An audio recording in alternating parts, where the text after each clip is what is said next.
Bom, o Silvio trouxe análise política, agora a gente vai para a pauta econômica. O real está entre as 10 moedas que mais perderam valor frente ao dólar nesse ano. É o que mostra um levantamento feito pela agência classificadora de risco, Austin Rating, com base em dados do Banco Central do Brasil.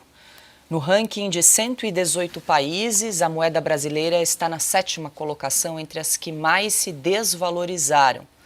No acumulado do ano, até o fechamento dos mercados nesta terça-feira, o real sofreu queda de 9,5%. Hoje, o dólar voltou a subir. Pela manhã, a moeda americana era cotada a R$ 5,43. A alta do câmbio ocorreu em meio ao cenário de incertezas em relação à política econômica do governo.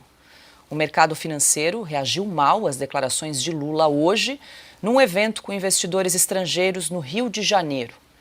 Sem sinalizar a intenção de cortar gastos, o presidente declarou que o equilíbrio fiscal só será alcançado com o aumento da arrecadação. Estamos arrumando a casa e colocando as contas públicas em ordem para assegurar o equilíbrio fiscal. O aumento da arrecadação e a queda da taxa de juros permitirão a redução do déficit sem comprometer a capacidade de investimento público.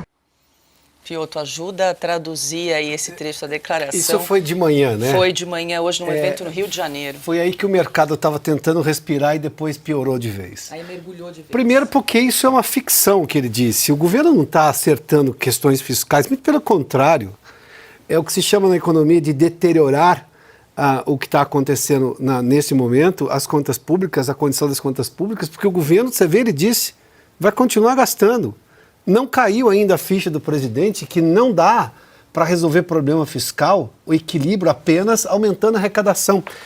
A primeira derrota, e essa derrota é pesada, porque nos assuntos econômicos o governo conseguia avançar no Congresso, mas ele passou por 2 constrangimentos. Quando a medida provisória da, digamos, compensação do PIS/COFINS para compensação em relação à desoneração foi editada, de novo, começa por aí, medida provisória para mudar a regra tributária e aumento de impostos, que tem, medida provisória tem peso de lei e aplicação imediata, sem negociar com o Congresso, tanto que o presidente da Câmara, Arthur Lira, pediu explicações, um primeiro constrangimento ao Ministério da Fazenda, e agora Rodrigo Pacheco, o Silvio lembrou, que do ponto de vista assim, prático, é informalmente o líder do governo no Congresso.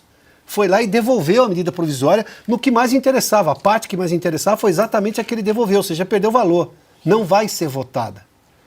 Aí nós temos o dólar que fechou a 5,40 hoje, é o maior valor desde janeiro de 2023.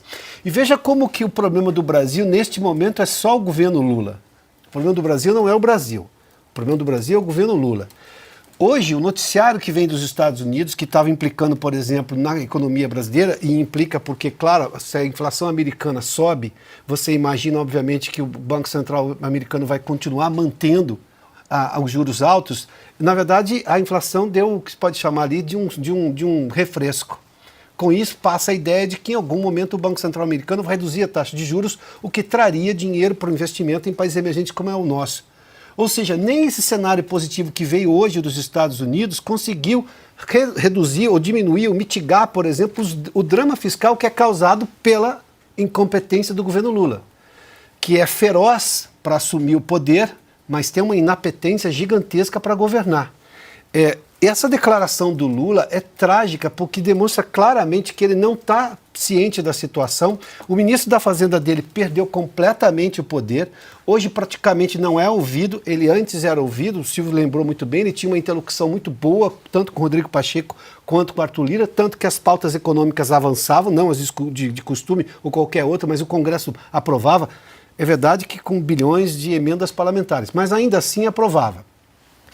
A devolução de Pacheco não é só um constrangimento político para o governo, é uma sinalização muito dura. Ou seja, o governo ou toma prumo agora, ou entra no prumo, porque empresários estão reclamando, o mercado financeiro está reclamando e o Congresso está dando provas cabais e práticas de que não vai mais aceitar um governo que só pensa em gastar e não em reduzir. talvez a pauta de redução do custo ganhe fôlego.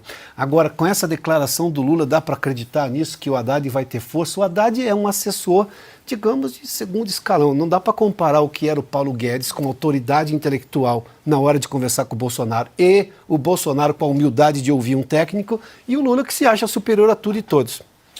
Quando até o Rodrigo Pacheco se recusa a agir como cúmplice do governo, a coisa está feia, né? A coisa está feia.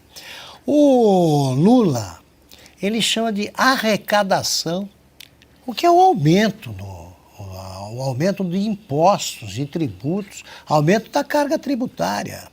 Eles primeiro gastam e depois vão buscar dinheiro. É aquele pai de família, né? Que vai, gasta e não tem, não arrecada, segundo o Lula, o suficiente, e aí tem que se virar e vai atrás do imponderável.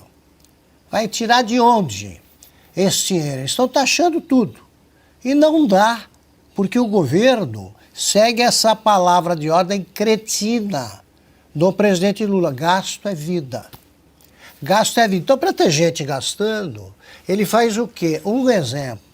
O presidente Bolsonaro fechava, e o Paulo Guedes, fechavam as vagas que surgiam com aposentadorias, porque a informatização da máquina pública permitia que se trabalhasse com menos gente. O Lula está está preenchendo todas as vagas para que continue indo muito bem o programa Desemprego Zero para a companheirada, para botar gente do PT. Eu não conheço nenhum militante do PT desempregado. Eu não conheço. É uma espécie de extinção. Paula, só para fazer uma citação, Augusto lembrou do ministro Paulo Guedes. Quando o presidente Bolsonaro fazia uma declaração que era, obviamente, contrária à política econômica do governo, e o presidente Bolsonaro dizia com muita frequência que ele entendia quase nada de economia, se durava 24 horas aquela polêmica era muito, porque normalmente a declaração era dada de manhã ou no começo da tarde, às 6 horas da tarde o ministro Guedes ia ao Palácio do Planalto e convencia o presidente a voltar atrás no que ele tinha dito. Ou seja, você não tinha um barulho duradouro. A decisão dessa medida provisória, que foi negociada com ninguém, mas se o Rodrigo Pacheco devolveu, se o Arthur Lira reclamou e pediu informação, é da semana passada e só perdeu força porque o Pacheco tomou a decisão. O próprio governo não teve a humildade de perceber que tinha feito uma besteira gigantesca.